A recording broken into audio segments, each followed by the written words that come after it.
بسم اللہ الرحمن الرحیم۔ اس حدیث کو جو بیان کرنے جا رہا ہوں امام ابن کثیر نے اپنی کتاب میں نقل کیا ہے۔ وہ روایت کرتے ہیں کہ حضرت سمرہ سے روایت ہے کہ دو آدمی اپنا مقدمہ لے کر رسول اکرم صلی اللہ علیہ وسلم خدمت میں حاضر ہوئے۔ آپ نے جھوٹے شخص کے مقابلے میں سچے شخص کے حق میں فیصلہ صادر فرما دیا۔ جس کے خلاف فیصلہ ہوا تھا اس نے کہا میں اس فیصلے پر راضی نہیں ہوں۔ دوسرے شخص نے کہا تم کیا چاہتے ہو؟ اس نے کہا چلو ہم ابو بکر صدیق کے پاس چلتے ہیں۔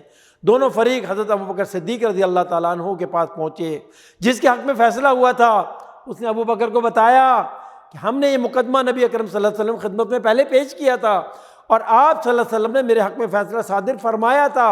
حضرت ابو بکر نے فرمایا میرا فیصلہ بھی وہی ہے جو رسول اللہ صلی اللہ علیہ وسلم نے فرمایا ہے۔ جس کے خلاف فیصلہ ہوا تھا اس نے حضرت ابو بکر صدیق کی بات ماننے سے انکار کر دیا اور کہنے لگا ہم ایسا کرتے ہیں کہ عمر فاروق کے پاس جاتے ہیں۔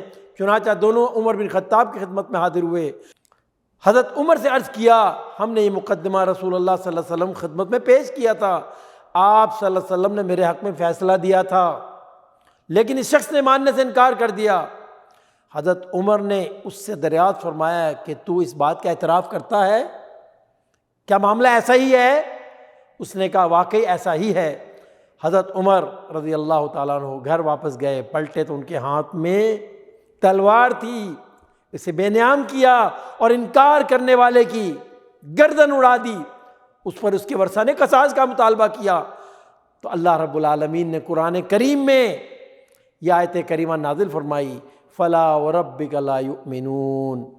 اے محمد صلی اللہ علیہ وسلم تیرے رب کی قسم وہ لوگ مومن نہیں ہو سکتے جب تک کہ اپنے باہمی اختلافات میں تمہیں فیصلہ کرنے والا نہ مان لیں، اور پھر جو بھی تم فیصلہ کرو اس پر دل میں تنگی محسوس نہ کریں، سر بسر تسلیم کر لیں۔ اللہ اکبر۔